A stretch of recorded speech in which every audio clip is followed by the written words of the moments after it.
All right. Well, we are here with a very special guest. We're having a play date with our friend Creed Bratton. I'm Creed. Thank you. Thank you for being here today. Hello, Creed and I go way back. Yep. Yeah, we sat next to each other At the Mountjoy. the Mountjoy show Sure. 3 weeks ago. Or I'm something. friends with the band. I did their the video, was the actor in their video with Evergreen. Yes, I went and watched it after we talked about it. It was fun, fantastic. huh? Yeah. So it was funny. Yeah. I thought So that much was fun. a funny story. So like you didn't, Will kind of like crashed your table. a Yeah, I little bit. did. It was a very intimate setting. We were sitting there with my the DP, Matt Sohm, and his daughter who's going off to school, and she's a huge fan. And he said he knew I knew the band. And he said, "Is there any way you could get us?" Because we bought tickets. I said, "Oh, well, don't worry." And then we went backstage, and she was just like, couldn't believe it. So That's awesome. It's nice to be able to meet me and once in a while and do stuff like that, Yeah, I was just observing. Like, I've never been that far up at the Hollywood Bowl. It's very like you're in this like little tiny box. Yeah. It was very funny to be there as someone who didn't know the other three people. We were so close, we really couldn't see the big monitors that well. Yeah. And it was like every time you had to go to the bathroom, it was like, oh, excuse me. But But it worked out. We didn't know that. We thought we had it. He comes up, yeah, the usurper. yeah, I did. We went, and he said, "Well, that's how they put us." And he said, "Jack." Yeah, And I went, "If Jack put you here, then please." that's right. I was with Jack then last we got weekend. along, and we got along great. It was great. We had a lot of fun. Yeah, I heard Will's seat was being occupied by some chicken tenders before he showed It was, exactly. Yeah, we were a little embarrassed. But we'd expect. No, it was great. You offered me one. Yeah, we So, did. We did. We were nice. Did you take one? I think I took a fry, There we go. but You were being modest. But I didn't want. He gummed it. I Put spit it out out like over that. here. Yeah, I saw it. I saw it. Okay. And we were sitting next to like the couple next to us. They were like going to town On just each making other? out. Oh, The nice. whole time. I don't know if you observed that, but Aye. it was out of the corner of my eye. Yeah, Mountjoy's a good concert to do that to each other, it feels like. Yeah, I mean, they seem like they were having a good time. Pretty fantastic, Yeah, that was a great show. Great. Well, we are here. You got an album coming out next Friday. Do. Tao Pop. Oh, is it with a D? Tao. Taoism. Tao. You Tao. say it like Tao. You say Tao. Okay. Get a little bit of Tao. Tao? Yeah, Taoism. Tao Pop. Tao Pop. Okay, very cool. We had the chance to listen to it. Fantastic. Fantastic. Thanks. fan. Thank you. How long have you been working on it? About a year and a half. Wow. A year and a half. I started it with Dave Way, the multi-Grammy Award-winning Dave Way. He likes to be... DW. Yeah, That's what we call him. D-Dub. Yeah, DW. D-Dub likes to be referred to that way. And Dylan O'Brien, who's an absolute master musician and producer. This is my fifth album with them. We started this one during COVID on the song "Breathe Easy" and "Tall Grass." Yep. I was, because there's nobody around. We had no music, couldn't get the musicians in, so I went in and just sit and play guitar and sang. And then I put a lead on "Breathe Easy" over that, and lead on "Tall Grass." But later on at a jam session, I met Elliot Easton, and we hit it off, and we like became friends. And so I said, "Elliot, listen to this track." He said, "I think this is a great song." I said, "Would you?" He said, "Of course, I'd play lead guitar on it." So I told Dave, I said, "We got Elliot Easton. Get my guitar off there right away and put Elliot on it." And because you got to go with those guys, because I write songs and I act. So I'm doing enough, and singing, I'm doing enough. But he's just a hot rod, on that guitar. So that was pretty cool. Well, that's part of it, is knowing like the right people. Yeah, to bring you together, got to right? surround yourself with all these great people. And then when the COVID thing was over, we started bringing in people that we knew were right for the certain songs. And we all kind of knew that the songs I'd written for this album were like pretty much the best ones I'd written so far. And I'm thrilled the way the album turns out. It's like, it's my poppiest album. It's also introspective and spiritual, and got some and Where do these as rock and roll should have, Hell yeah. Where do these jam sessions take place? I was Where you're, wondering like about- meeting guys. Like do cool guys just kind of gravitate towards each other? Yeah. I mean, you're looking at it, right? Yeah, exactly. Here we are, guys. You know how that happens? People like Dean Parks, the one most amazing guitar player in the world, shows up there, just, yeah. Where are they taking place? I get to play with Dean Parks. Like, where is there just like Amazing. a place there's just always guys jamming, or you Yeah. send like Google Yeah, Calendar no, invites? There's places where they jam. Okay. It feels like maybe you want to keep it a secret to keep us out of there. I'm not keeping you guys out of there, but I can't. I can play a little G, can't say C, A minor, F on my guitar, so I can pull some weight. They're above my pay grade too, because they can sit. These guys can sit. They can drop a chart in front of them, and they never have to look at these glance at the chart, and they'll play it. And it'll sound like the record. Yeah, that's crazy. These guys play on the hit records. They used to all the time. Wow. I have a question. Is there any, like, you put out a lot of music, you've done a lot of cool stuff over there. Is there any, like, nerves with an album still? Are you like? I think the only thing is that, and you shouldn't get yourself in that trick of trying to make it the best one. Yeah. Just make it be in the moment, as they say. It sounds like a cliche, but it's true. No, just serve the song. Each one is serving the song. Sometimes you get lucky, like this album. I think we did. That's awesome. Yeah. I read there was like a press release that your publicist sent along with it, and it mentioned that this feels like sort of a culmination of all the stuff you've been working on for your life. Mm-hmm. We were also reading about your life, getting ready for this. You've done some pretty unbelievable stuff.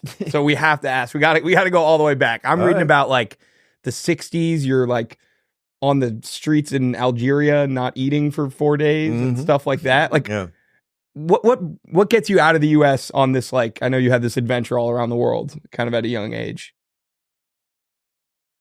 It's a culmination of a bunch of things, like just happy, lucky accidents you think are earth-shattering, that you're never going to rise above them. They turn out to be exactly the obstacle is the path, that they all say that in Stoicism, especially, Stoic philosophy, if something comes along and blocks your path, it turns out to be the greatest thing because you have to maneuver and you get a better route out of it. I was a drama major in college. I had always played guitar. I played guitar on the weekends and stuff to make money. Yeah. But I was a drama major. I was going to study to be an actor. And I did a play, and this guy was back from the Army. He's a much older guy. And we were doing the same scene, and I was following him, and he did so good that I thought, oh no, maybe I'm in the wrong business. So I just kind of froze up, and it happens. Mm-hmm. And I told the coach, he said, the drama teacher, who was in that thing, Tom, I think he turned out to be Tom Hanks' drama teacher at Sacramento State. He turned out to be Tom Hanks. No, it wasn't. Yeah. Yes, Tom Hanks taught me how to act. Teaching you drama. So anyway, I kind of froze up in a way, and this hadn't happened to me before. And he told me, he said offhandedly, he said, well, you're just young. You're early 20s. You need life experiences. The guy is much older than you. He's had life experiences to choose from. Don't judge yourself. Don't be so hard on yourself, which I was and still am to some degree. And then I had a dream where I woke up and I walked in the bathroom and there was nylons and bras and stuff and baby diapers. And I looked at, there was a pickup, a station wagon and crap on the lawn. And it was like a nightmare. I went, oh, sounds like something. No, that I was going to get married in the suburbs. I was going to be married and be in the suburbs. And this was like, no, this is not what I see myself as. So I had an Austin Healey sports car. And I called my friend Mickey Miguel, who was studying philosophy up at San Francisco State. And I said, I need to get out here. I want to go. I'm going to sell my car and go to Europe. You want to come with me? She says, well, my girlfriend won't let me. I said, well, she said, I'm not going to be happy about it either. But I'm going. If you want to come with me. I said, all right. So I sold my car, got on a freighter in Venice. How'd you get on the freighter? Excuse me. No, in New Orleans. And went 38 days? 28. What? I'm picturing you like sneaking on a cargo ship. 28 days to Venice. How did you convince the guys on the freighter to let you on? Well, I sold my car, paid for a ticket. Oh, you could buy a ticket on a freighter? Back then, you could buy your ticket on a freighter. There was a couple of an old man and a woman on there. And every night we would sit there with the captain and the first mate in white stuff like this. And just drink and eat food and no talk because they couldn't speak the language. Oh, they were. I don't even know what they were. I just wanted to get to Europe. Yeah. And then the next thing I know, 28 days later, I wake up in Venice on a park bench, covered in pigeon shit. Oh man, And I passed out. The first night they got so drunk that I passed out. Sounds like a blast. Yeah. And so welcome to Europe. And then about 2.5 years later, I got back to America. So what is you wake up on a bench with covered in pigeon shit? What's your first step? I arrived and saw some kids with a guitar, and I went, and they were playing, and I said, Oh. They went, oh! And then we started doing La Bamba next day. We're dancing and drinking and going through the streets, and it was flirting with the girls and having so much fun, Mickey and I. And then next thing in the morning, that happens. Yeah, and you wake up and your first step is... The first step... Like, I don't even know what I would do. Did you have all your stuff with you still? Yeah, did you have stuff? Luckily, I went around and felt my bag. We had a big bag with my stuff in it. Yeah. Okay, that's good. Good, you're thinking. Later on, we eventually got the trio I was with. We had these things that he made for us, which they have now. These little leather things you can put in your chest. They're about like this. They hang around your neck. You put your passports and your money, and you put it under your shirt, your T-shirt, so no one can get it. Unless they kill you. Yeah. Then they could, or they take your shirt off, I guess. Make them work for it. Yeah. They're like, this guy covered in bird poop can really play the guitar. Yeah. So there we go. That's one story. Yes. How much money did you have when you got to Europe? Like $25. There we go. That seems like a responsible amount. Yeah, $25, and that was gone within a short period of time. And then I got a job at an electronics factory in Germany. I was going to study German. Ich vergesse alles, meine deutsche Sprache, entschuldigen Sie. What does that mean again? I forgot. The long cow always produces the richest milk. That's right. That's right. A German proverb. Basically, I've forgotten all my German, how to speak German. I'm sorry. It's okay. We forgive you. Yeah. It's horrible because I don't remember much about it. How'd you end up in Germany? I played with the folk trio, and we traveled all over Africa, Middle East, Europe, all the way across North Africa, over to Israel, Syria, Jordan, into Israel. And then I worked on a movie there, fell in love with the director's daughter, went through Czechoslovakia, Yugoslavia, Poland, East Germany, West Germany, through the gate before the wall was down. Wow. Oh, you went through the gate in the wall. Yeah, with the military there and all the stuff, yeah. How did the relationship with the director's daughter pan out? Oh, we're friends. Oh, nice. Hadn't seen her in a long time, but we've actually caught up a little while back, It was great to see her. Yeah, it was great. It was one of those, romantic situations, with a Vespa and wine and calamari. I was a romantic guy, Is most of the funding coming from like playing on the street? But yeah. Like Most busking, we're buskers. Busking. You sing in the streets with your guitar, you sing. And we had 3-part harmony. Okay. We had an acoustic guitar, I had a steel string guitar, and Leroy Zimmerman played a banjo that he'd made himself. So we were doing Kingston Trio and New Christy Minstrels, Peter, Paul, and Mary, folk stuff, which they loved over there in 1964. Folk music was really hot. It was, I can't imagine there were that many people coming from America and like playing American folk music, right? No. Yeah. We were like a novelty. We were the new wave of the folk guys over there.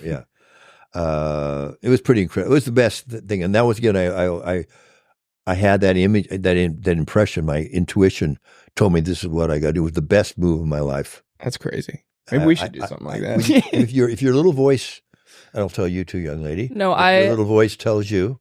I've been having these exact thoughts of like, should I sell my car and go to Europe? But I love our podcast too much, so I can't. Good answer. So I can't. Yeah, but I'd be worried. This was a very like a Gestalt thing. Yeah, it's something I saw very, very clearly, and I had to do it. Yeah, there. In my mind, I'm like, oh, well, you couldn't do that today, but you could do that today. It'd probably be even easier today. What's your? I don't even know where I would find a free. You could do it easier now because. But I don't know. It was dangerous then, for sure. Yeah. It was very dangerous, but there are some places that we went you couldn't go now. Well. Yeah, in the middle, across North Africa, places like that. And certainly through Beirut. Yeah. And in Israel, no, you couldn't go there. Absolutely. No. Yeah, I guess you're right. Die. Did you have any experiences when you were in those places where you felt unsafe and got out of it? Or Sure. I had I was eating lunch. We had separated because we couldn't hitchhike together across North Africa. We had to go single, and we'd meet up in the next towns. But it was spooky too. Yeah, how did you know where to move? Well, we'd meet with American Express. You know, yeah. There's always an American Express. Wait, what? That was a storefront? American Express is where you go and you get your mail and you get your American Express checks. And American Express is where you got it. You get your American Express checks. Got it. And they also forward mails and wires for you to telegrams and things. Okay, very cool. So if you need money wired, my aunt who had money, if I got really really stuck and tight, should be money there for me at American Express. Oh, that's cool. Yeah, but most of the money we did make on our own. We'd make a lot of money in Switzerland and Germany singing in the streets. It's when you get to the North African countries that's a little tight. Yeah.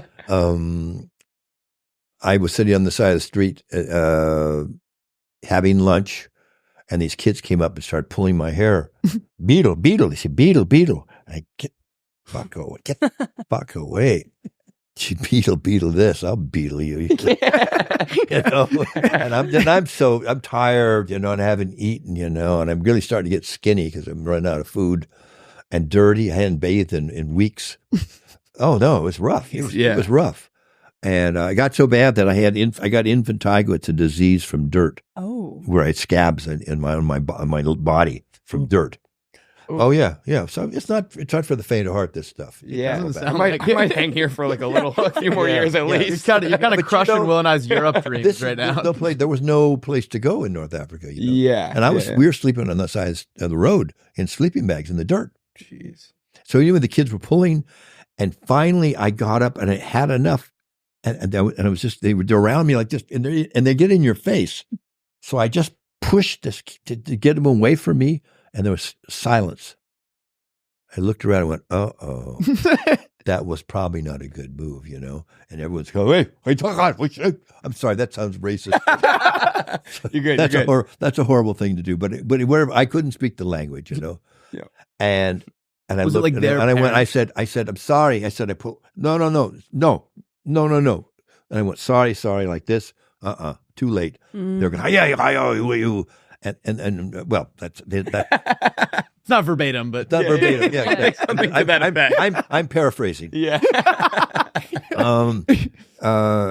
So I started to put the money down, and I started to go, and they were all started chasing. They chased me out of town. Then they started throwing rocks.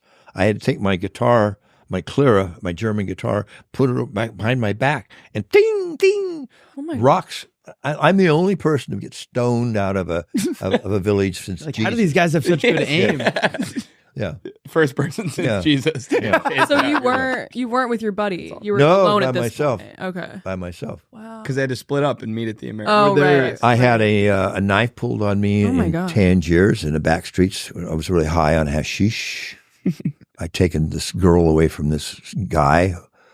He wasn't happy about that. So at night he pulled a knife. I ran through the streets till the morning. Tried so high I couldn't find myself. Way back to the where we were staying. But you made it? No, I did. I died. You died. What? I meant back to the place. Yes, I did. Yes, I did. Got it. Was there ever a miscommunication with the three of you where you were like, all right, let's meet up at this next town, and then one of you went to the wrong town? Okay. No. We were very seasoned travelers by then, you know. And we were proud. Our competition was who'd get the most passports, stamps, visas. So I have my first passport, which I still have in keeping at home. It's got extensions. They used to have extensions. You can go into the place and get extensions for it. So I can go open my passport. 3 extensions from that period of time with passport stamps all over it. It's pretty impressive. That is really cool. And some of the countries don't exist now. Yeah, well, you said like Yugoslavia was on there? Yeah, exactly. That's pretty cool. Yep. It's like a collector's item. Yep, Yeah. exactly. That's very awesome. And so then you coming back to the U.S. was like aligned with joining the Grassroots? Is that? I had met Warren Entner, the rhythm guitar player in Israel. We had played a folk festival. We were representing the U.S. and he was there, and I believe he sang. Warren sang too. Anyway, he talked to me and said you get together when you get back. He just graduated from UCLA. Now I was born in L.A., was raised up by Yosemite, so I hadn't been to L.A. Since I was born there. I'd been to Long Beach to visit my grandparents. So I met and I went to live with who became my first wife, Joanna, at her place. I met her in a butcher shop in London. And so as soon as I got there, I called Warren, and within a week, we had a band together. How'd you guys meet at the butcher shop? You were like both reaching. We were there. Greg Fitzpatrick was the other guitar player. His sister was his sister, and she was there with her parents. Her parents, Greg. Oh my gosh, James A. Fitzpatrick. He was back then the voice of the Globe.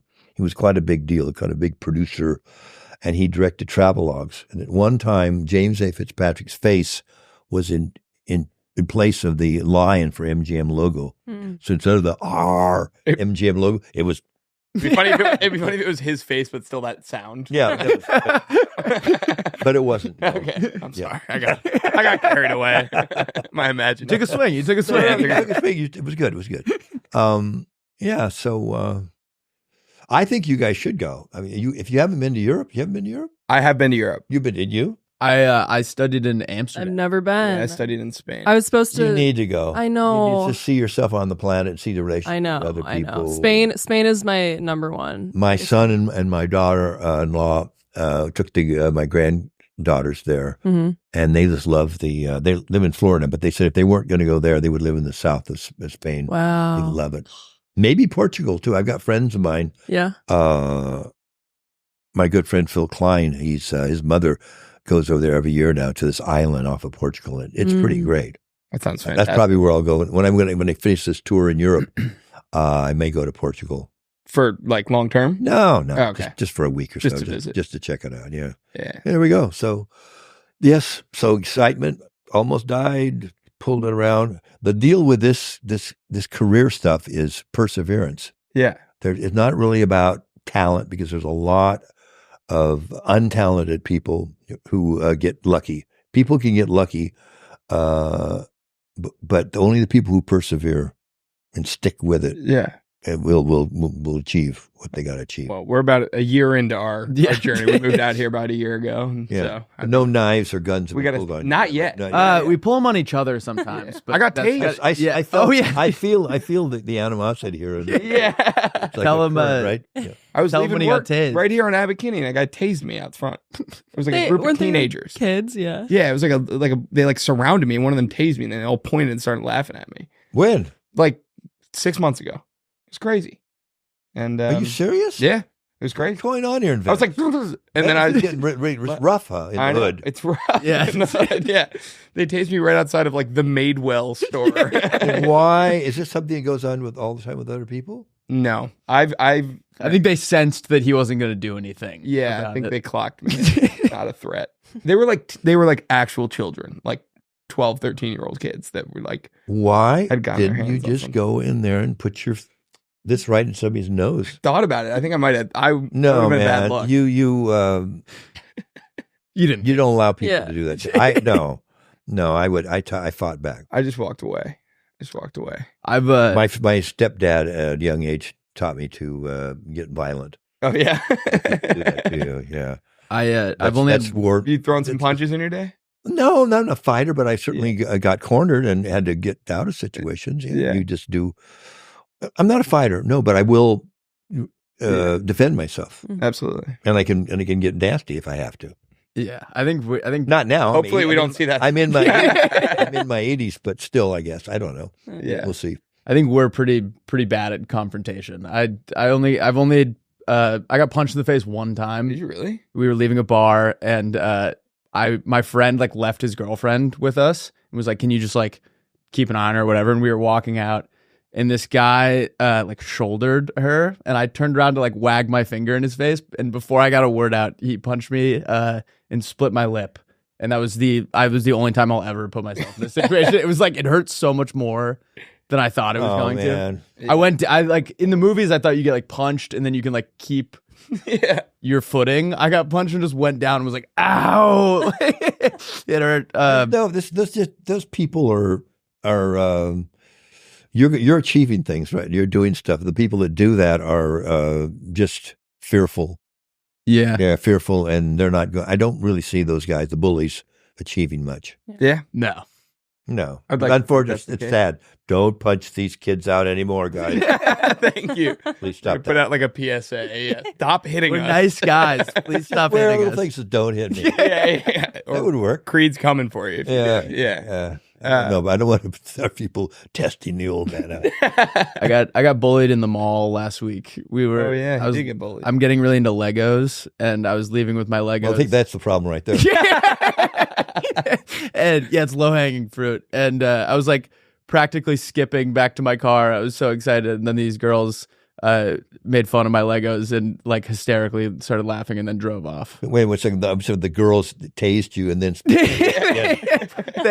They pulled into the parking garage. I think there's a problem.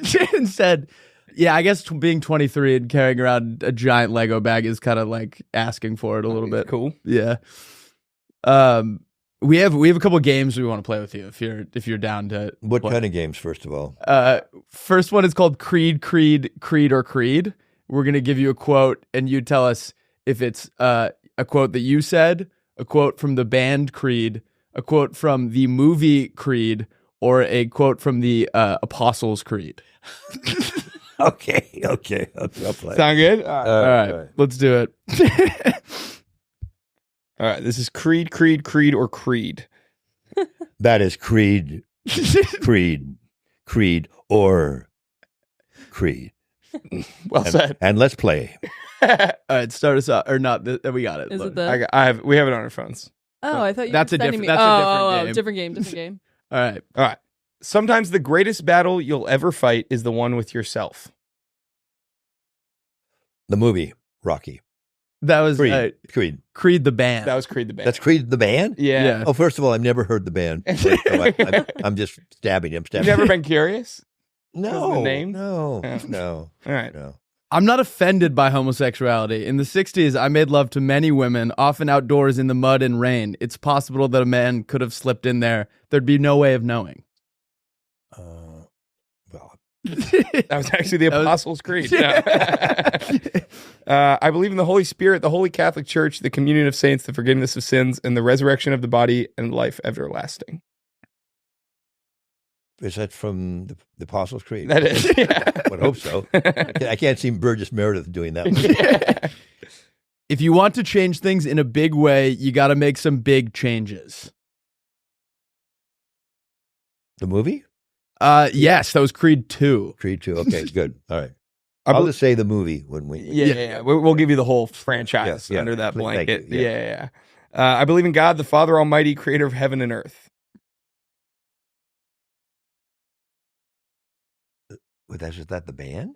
No, that's the Apostles' Creed. Apostles' Creed? Well, are they a Christian band, though? They are. It's actually a trick Christian question. band? They're very, very, very Christian. That's not fair. That's a trick question. That's a trick It question. actually was a We trick set you up. question. Stand up for me. I don't know anything. I didn't even know this Creed the game. band has said that.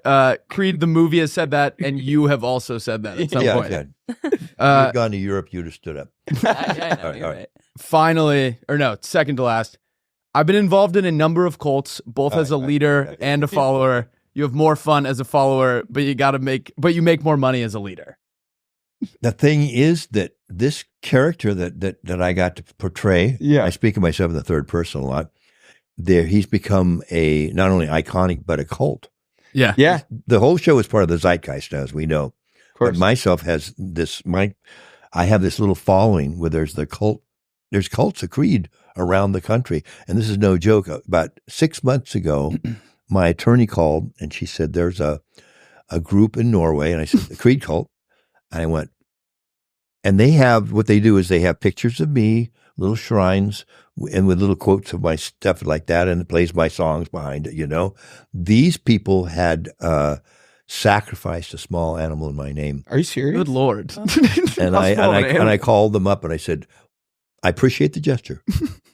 It means a lot, but don't do that. Yeah. Wait, Don't do that. Anyway, last question. Wait, where did she see this? It was in the news. Oh, There, and she got it. It was in the news. And they were. Okay. She wanted to know if I should follow up or wanted to Oh do my anything gosh. about it. You know. Have you ever thought about? I'd never sacrificed any animal. That's the question. Oh. Have you ever thought about like visiting some of the Creed cults and just being like a god? For I a week? have. You know, and it's fun. What's that experience like? It's like godlike. All right, last question. Last one is Champ's got to start somewhere, right? That's it. That's it. Champ's got to stop somewhere. Yeah. Champ Champ. movie.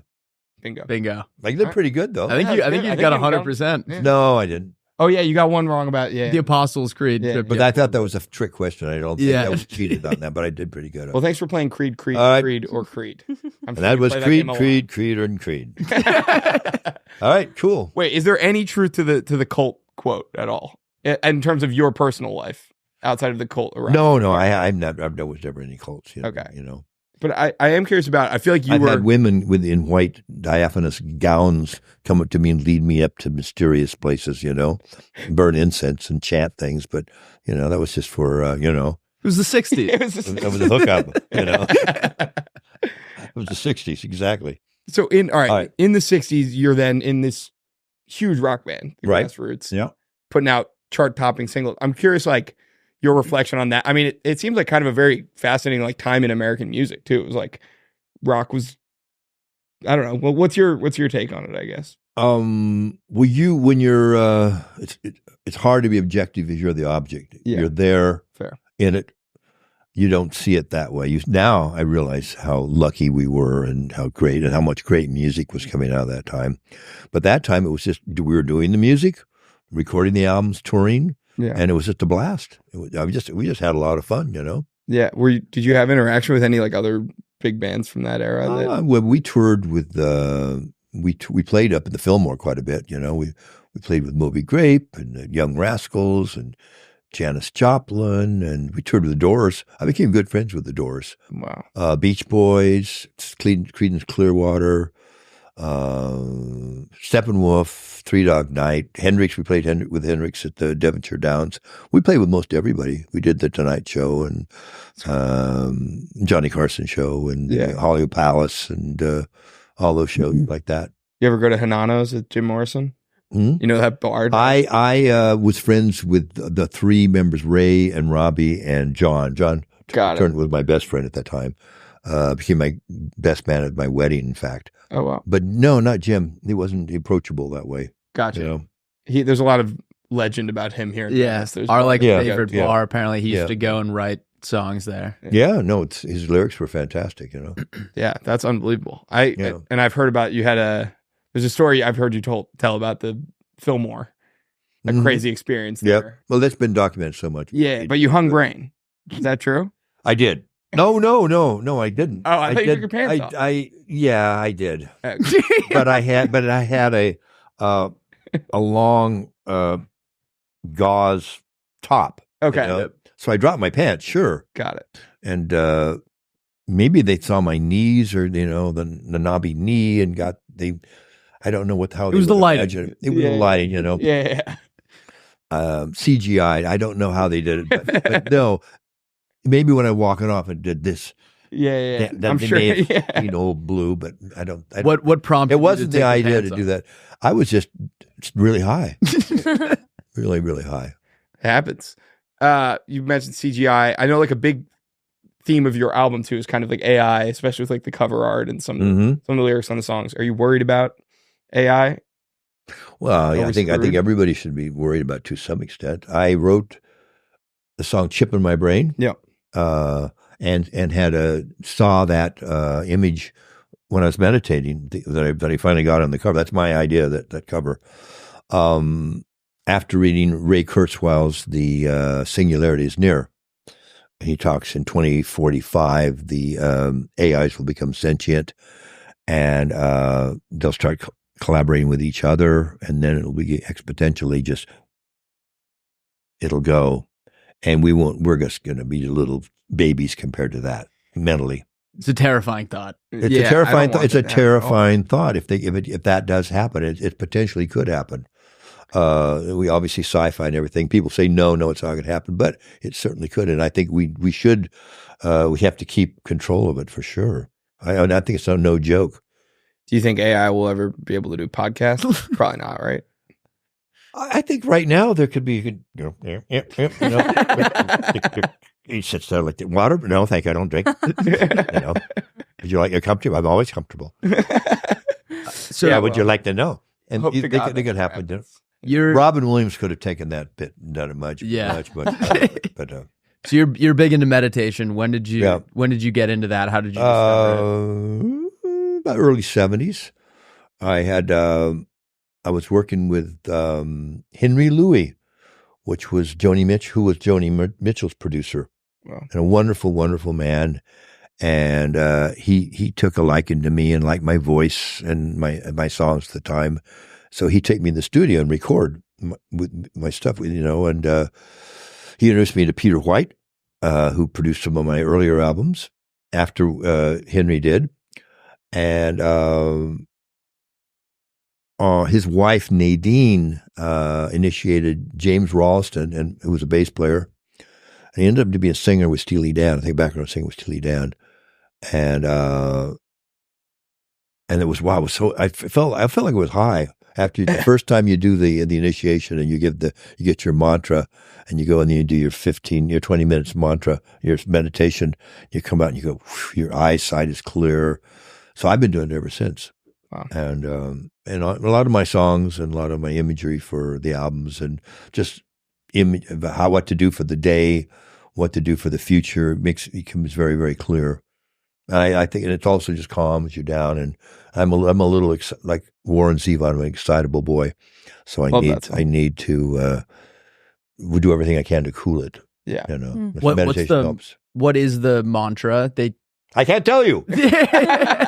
Nice try. What's the environment you're in when you're meditating? Like, where do you like to anywhere? Yeah. You get on a plane, you can be in a forest, you can be in a bus, you can be in an airplane. I can do it at the airport, sitting there with all the people standing around like this. I just go in there, just and then they're trying to do beverage service, and my buzzer goes off, and it's 20 minutes. Generally, it's over just like that. Wow! I'll close my eyes, and then all of a sudden I see this boop boop, this yellow, violet light right here, and just before it goes boop boop boop, then boop, the buzz will go off.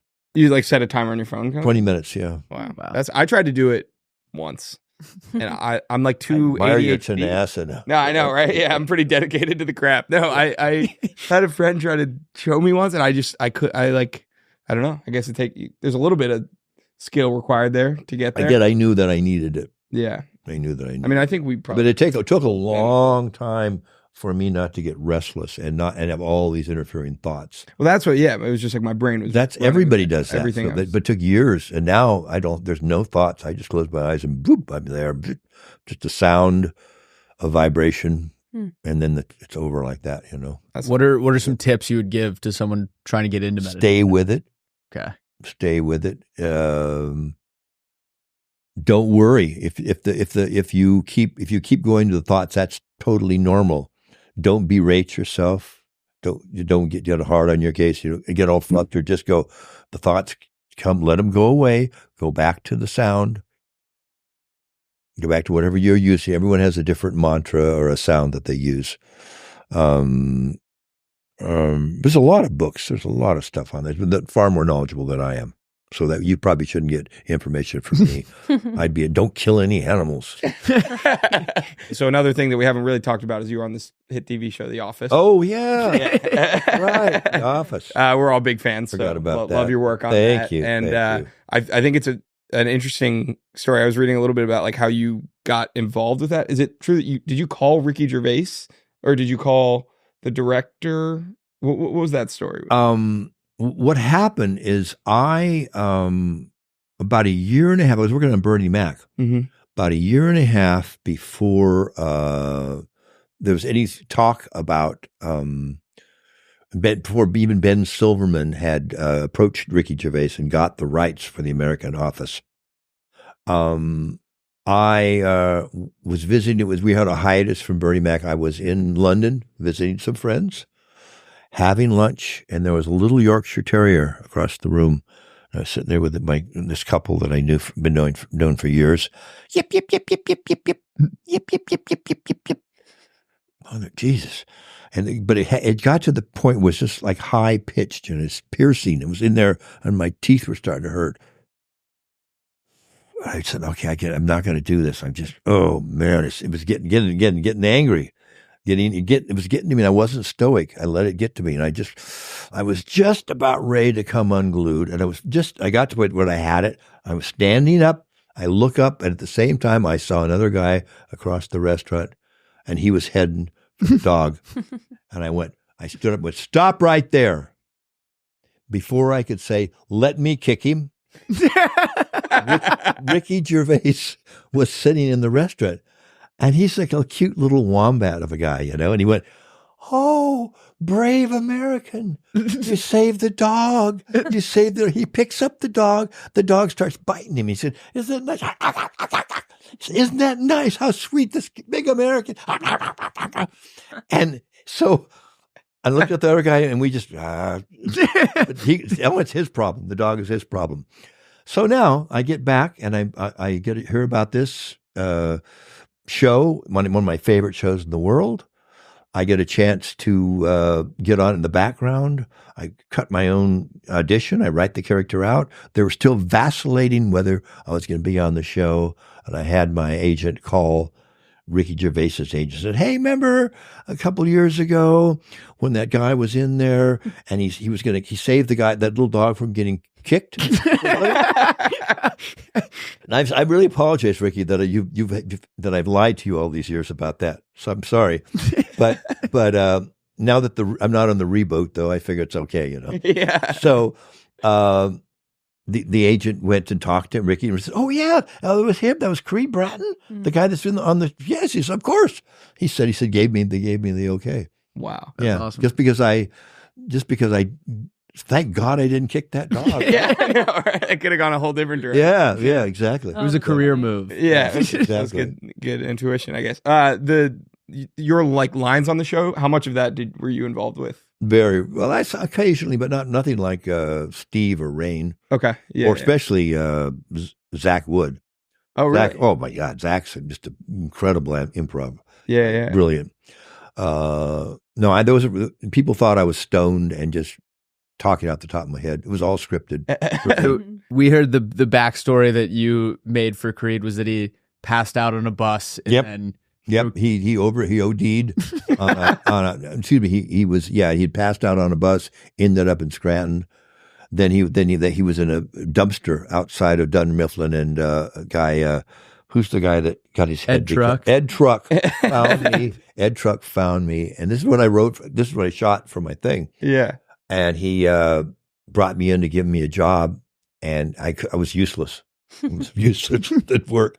And when they tried to fire me, I intimidated them. I was just, yeah. What about the work?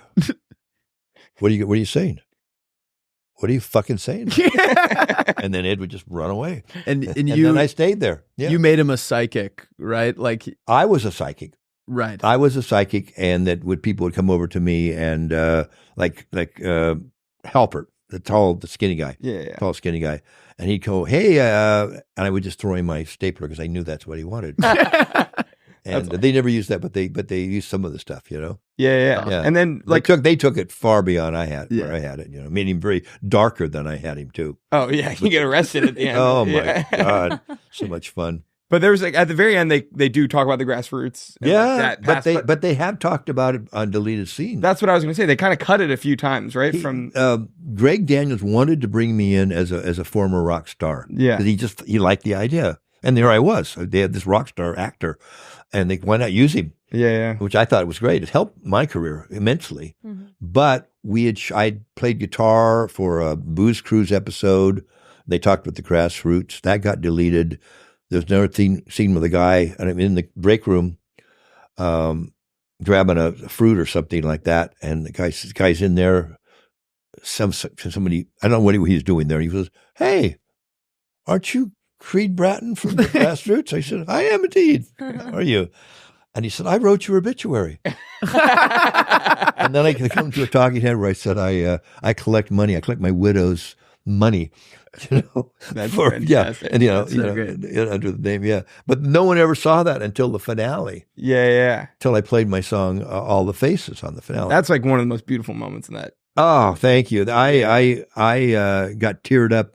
We were singing it for when we did the table read, and all the executives there from NBC and Universal, and it was a big deal. And when I sang it, you could not a dry eye in the house. Oh, it's pretty great. And even now, when I sing it live, people, because I know the song is beautiful by itself, because it always moved people. Yeah, absolutely. But with the double connotation of it, all that stuff you feel for The Office being over, it's powerful stuff, man. Yeah, there's a lot of nostalgia there. Oh yeah, and you got you had a stint in the show as manager briefly. Yeah, they should have kept me on longer. I agree. But I think, some of your best work as manager was Acronyms. Yes, Bobati. Yeah. So we brought a few acronyms. We were wondering if we could do some acronyms with you real quick. And we'll wrap up with that. Okay. Yeah. Okay, fine. This is going to be... What are they again? These are acronyms that the kids are using these days. We want to see how, plugged in you are. Okay. These acronyms. All right. We made this really well done. Look at PowerPoint. you guys. Look at that. This is beautiful. I know. I had no part in this. Yeah. Okay. So... All right, do I look over here at this? Yeah, you can look at this TV right here. We're gonna present you some acronyms that the kids are using. You're gonna guess what they mean. All right.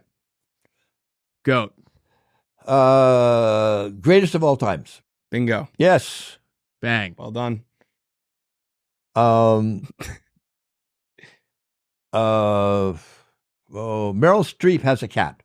Close. That is the medical college admission. Yes. Yeah. All right. Cabassus. This one's hot in the streets right now. Yep. Cabassus. Yep. Mm-hmm. Cabassus. It's a form of a pot. It's a drug. Very close. Very close. Can't buy a hat and call it socks. Cabassus? Yeah. Cabassus. Hot in the streets right now. Can't buy a hat and call it socks. Call a spade a spade. You Yep. can't buy a hat and call. Okay. Gamojifo. Oh, get out of my face. Close. Get me out of here. I'm freaking out. Yeah, there we go. Okay, I'm into it now. I got it. Funny. And finally, Euban. This one's pretty new, but it's big. You've been pranked. You've been whatever. You've been fucked over. Close. Very close. Yeah. Your body is nuts. Yeah, your That's body. He's in the dating scene. Your Yeah, body's nuts. You've been. No, that's very romantic. Yeah. Wow. Yeah, it comes up. Hey, you've been. And the girl goes, "Oh, you shouldn't." I texted my girlfriend Euban. You Lothario. Well, Creed, thank you so much for thank you coming guys. on. We Thank appreciate it. Goodbye, everybody. Goodbye. You've been. You've been.